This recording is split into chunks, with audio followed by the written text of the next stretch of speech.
Hello, welcome back to my channel Kavita music world KMW. বন্ধুরা, আমি কবিতা সিনহা আসাম কাছাড় জেলার শিলচর থেকে আজকের এই ভিডিও শেয়ার করছি। বন্ধুরা, আসলে আমি গ্রামের একজন মহিলা, তাই আমার আশেপাশে পরিবেশটা একটুখানি শেয়ার করলাম। আশা করি আপনাদের ভালোই লাগবে এই যে সবুজ প্রকৃতির নেচারটা। আচ্ছা, আজকে আমি কিন্তু একটা সুন্দর একটা রেসিপি শেয়ার করতে চলেছি। আপনারা নিশ্চয়ই থাম্বনেইল দেখেই বুঝে গেছেন। হ্যাঁ, এটা বেম্বো শুট।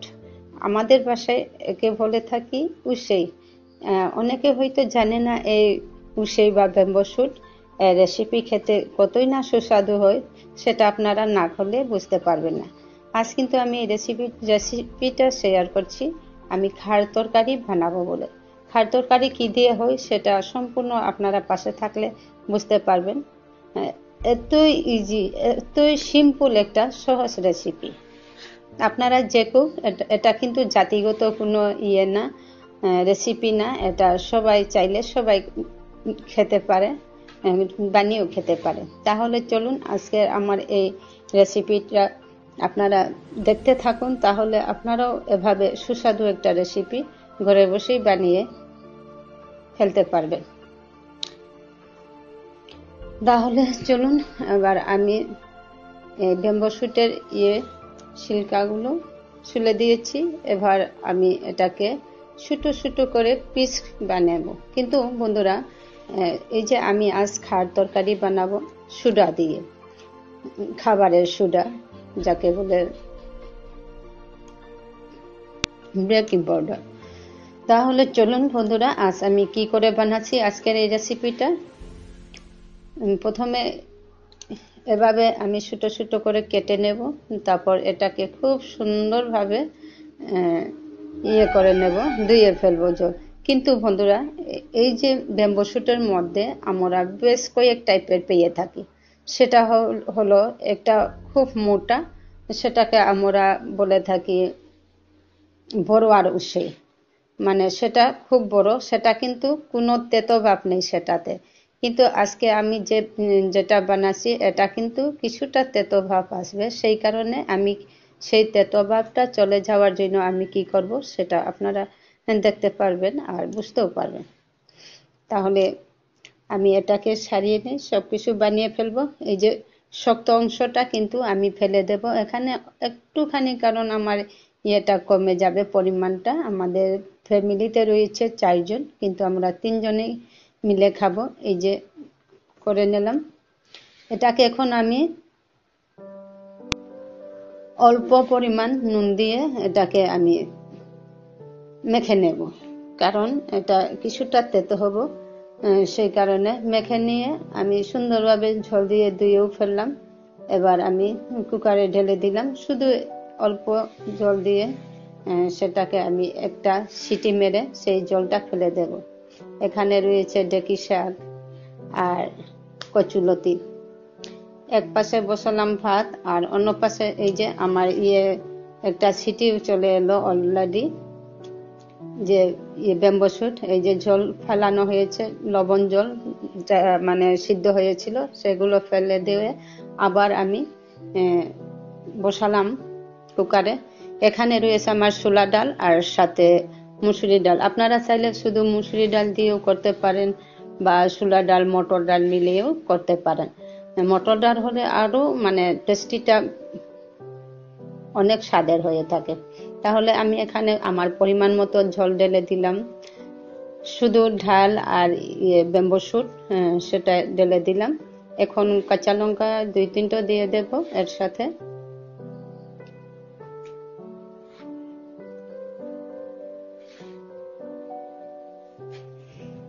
কাঁচা লঙ্কা 2-3টা দিয়ে দেব, তারপর আমি ঢেকে দেব। অপেক্ষা করব যাতে সিটি আমি এখানে, কারণ আমি কনস্ট্যান্ট করেছি, মানে এই যে ছোলা ডালগুলো কিছুক্ষণ ভিজিয়ে রাখতে হয় সেটা আমি রাখিনি, সেই কারণে আমি 3 থেকে 4টার মতো আমি দিয়ে দেব সিটি। তারপর এই যে চলে আসলাম এখানে, এটা হলো লেবুর গাছ, একটা ঝামির লেবু, এটাকে বলে থাকি আমরা ঝামির লেবু। এই লেবু কিন্তু প্রেশার যাদের উচ্চ রক্তচাপ নিয়ে যাদের মাথা ঘুরে, সেই মাথা ঘোরার কাজে এটা খুব উপকারী। এই গাছের ফলটা দেখতে অনেকটা প্রায় ঝাম্বুরার মতো দেখতে। সেটা তেলে ইঞ্জিন তেলে মিশিয়ে দিল, সঙ্গে সঙ্গে যে রক্তচাপটা, মাথা ঘোরাটা কমাতে সাহায্য করে। দেখুন বন্ধুরা, আমি এবার ওই 3টি পাতা দিয়ে দিলাম আমার এই তরকারিতে। এখানে আমার 3টি সিটি দেওয়া হয়েছে। এবার আমি এটাকে দিয়ে দেব, আরও জল শুকিয়ে গিয়েছিল, সেই কারণে আরও অল্প একটু জল দিলাম। এটাকে বেশি ঝোল করতে নেই বন্ধুরা। এবার আমি দিয়ে দিচ্ছি সোডা পরিমাণ মতো, খাবারের সোডা। এখানে আমি 1 চামচ সোডা দিয়ে দিলাম।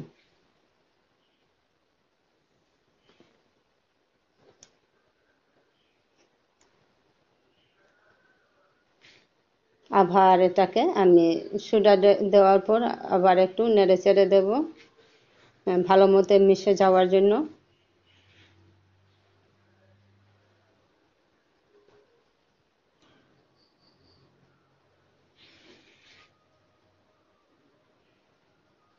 এই যে এবার দিচ্ছি লবণ পরিমাণ মতো, কিন্তু বন্ধুরা মনে রাখতে হবে এই যে খাড় তরকারিতে কিছুটা লবণ মাত্রা থেকে কিছুটা কম দিতে হয়, কারণ খাড় মানে সুডা রান্না করলে কিছুটা লবণাক্ত হয়, সেই কারণে সেই দিকটা লক্ষ্য করে আমাদের লবণ কিছুটা মাত্রা অনুযায়ী কিছু কম দিতে হয়। এখন দেখুন ফুলে ফুলে উঠছে আমার রেসিপিটা। সোডা দিলে তারপর 2-3 বার এভাবে ফুলে ফুলে ওঠে, তখন আমাদের কি করতে হয়, যে হাতা দিয়ে বারবার নেড়ে চেড়ে দিতে হয়। দেখুন বন্ধুরা, এবার আমার হয়ে গেল, নামিয়েও ফেললাম আমি। এটাতে অবশ্য বন্ধুরা এখানে আমরা বেশ কয়েকটি মশলা জাতীয় পাতা ব্যবহার করতে পারি। আমি শুধু দিয়েছিলাম যে লেবু পাতা, ঝামি লেবুর পাতা, আর এখানে আমরা কাঁচা হলুদের পাতাও ব্যবহার করতে পারি। গন্ধ আর স্বাদ নিয়ে আসে কাঁচা হলুদের পাতা।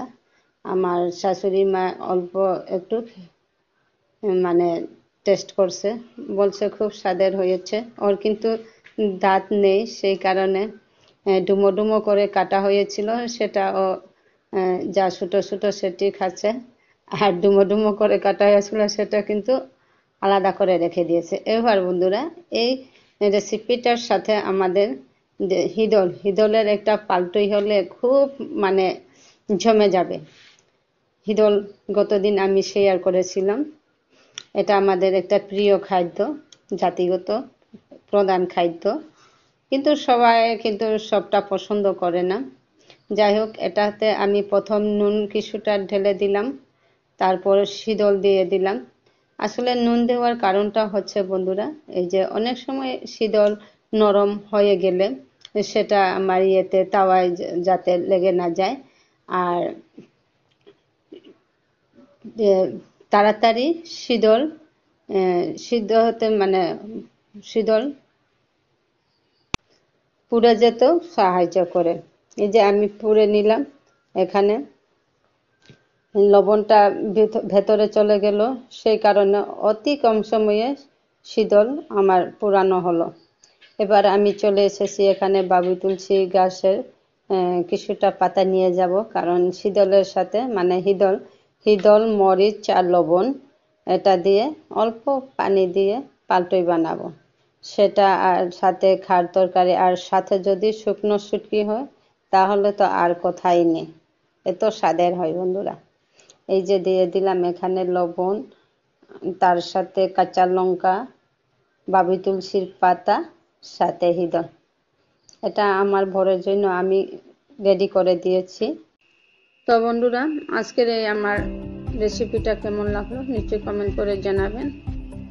আর আপনি যদি আমার পরিবারের নতুন সদস্য হয়ে থাকেন তাহলে প্লিজ সাবস্ক্রাইব করে আমার পাশে থাকবেন। ততক্ষণে সবাই ভালো থেকো, সুস্থ থেকো, টাটা।